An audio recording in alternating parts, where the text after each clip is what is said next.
I would like to thank you for the opportunity to be here today. It's also an honor to join forces with Educated Child, an organization led by a woman who is an amazing role model, a woman who has shown such relentless dedication to getting every child in school. This is such an exciting day for us because it marks the beginning of a new era in my home country, Colombia. Most of you may know me as an artist, as an entertainer, and that's indeed my calling and what I've been doing since I was 13 years old. But I never would have imagined when I started out that my work as an artist would end up being the vehicle for me to serve my greater purpose in life of working towards eradicating poverty through the power of education. As a Colombian citizen, inequality is a concept that sadly one becomes very familiar with at a very young age. It's a country like many others in Latin America where a few have a lot have almost nothing, and where if you're born poor, you will almost certainly die poor, and where people don't access equal opportunities. And because of that, generation after generation after generation live trapped in the same vicious cycle fed by prejudice and inaction. Growing up in my country when I was around 8 years old, I remember I saw kids my age who, instead of being in school, were already working in the streets, were barefoot in the park, kids like me, whose reality was completely different than mine, only because of the circumstances into which they were born. It was really hard for me to accept that something so unjust didn't have a solution. There had to be something that could be done. So I often asked myself why the adults around me were so resigned to the fact that these kids, who were just like me, or even their own children, were living in a parallel reality so different and so cruel. As Kofi Annan put it, poverty is intolerable in a world of plenty. So as soon as I had some success, the first thing I wanted to do was to invest as many resources as I could into what later would become the most meaningful project of my life, working for children. So I set out to find a team of people who dreamed big and worked hard and thought like me to help me right the wrongs that I had witnessed throughout my entire childhood. And that's when our foundation, the Barefoot Foundation, Pies Descalzos Foundation, was born. I knew, and I was only 18 years old then, but I knew that I wanted to focus on children and improving their lives, but I didn't know where to start. So I really felt that I needed to learn what the roots of inequality and low social mobility were. So I decided to study the reasons why children were working in the streets, or why some children were being recruited by the violent organizations like the paramilitary or the guerrillas. Why were so many children suffering from chronic malnutrition?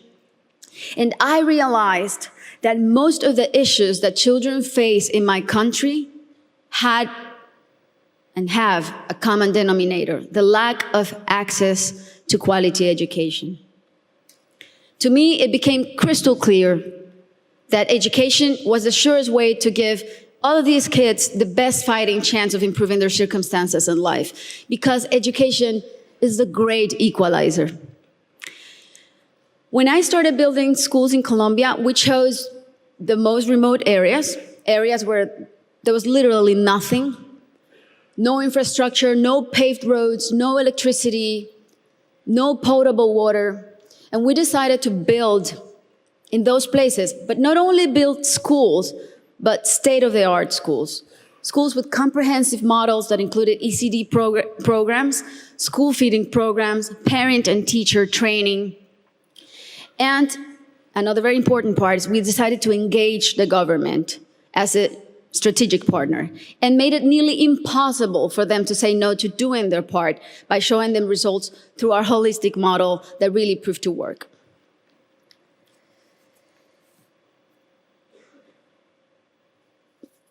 We noticed that as soon as a school is built in those places, everything is transformed. The improvements to the infrastructure were jaw-dropping. Electricity, potable water were made available, made accessible. Roads were paved. Malnutrition plummeted. But the best part of all is the academic results.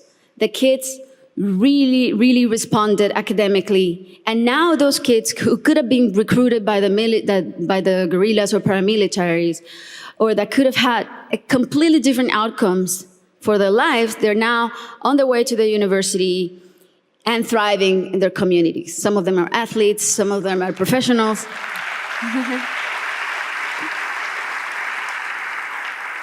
That's why it really is a thrill to work for education. That's why I'm so passionate about it, because I've really seen results that are as palpable as this podium. And seeing all these success stories that have a name and a last name has been one of the most rewarding things I've done in my lifetime, even more so than winning Grammys, I think.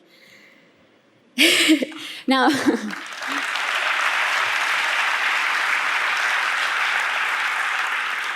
that said, our work is far from being done. Many developing countries are still rife with inequality and internal conflict, and there are a lot of kids who still need to be reached. History is not only the past. History, it's made every day in the present. And what matters now is how we go forward and how we fix what's wrong.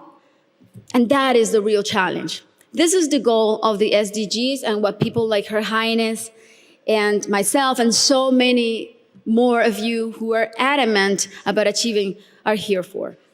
Facts don't lie, and numbers show what an incredible return on investment a quality education provides. For instance, if all students in low-income countries left primary school with basic reading skills, 171 million people could be lifted out of poverty.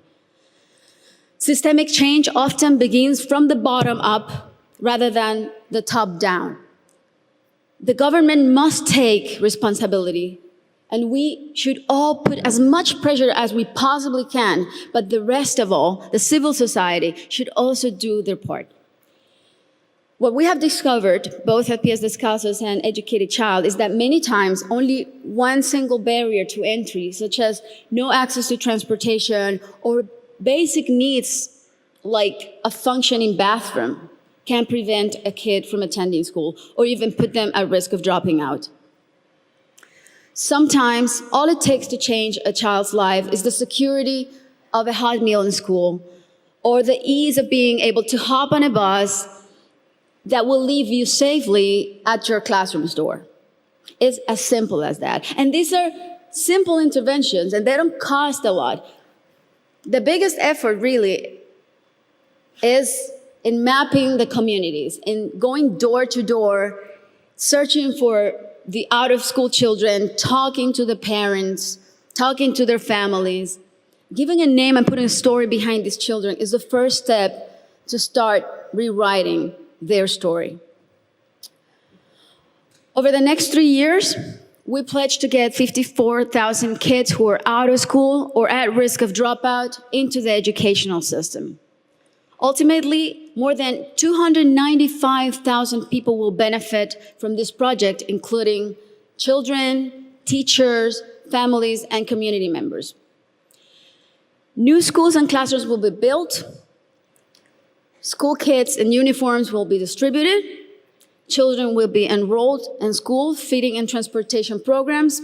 Teachers will be trained in strategies and in how to identify those students who are at risk so they can receive psychosocial support.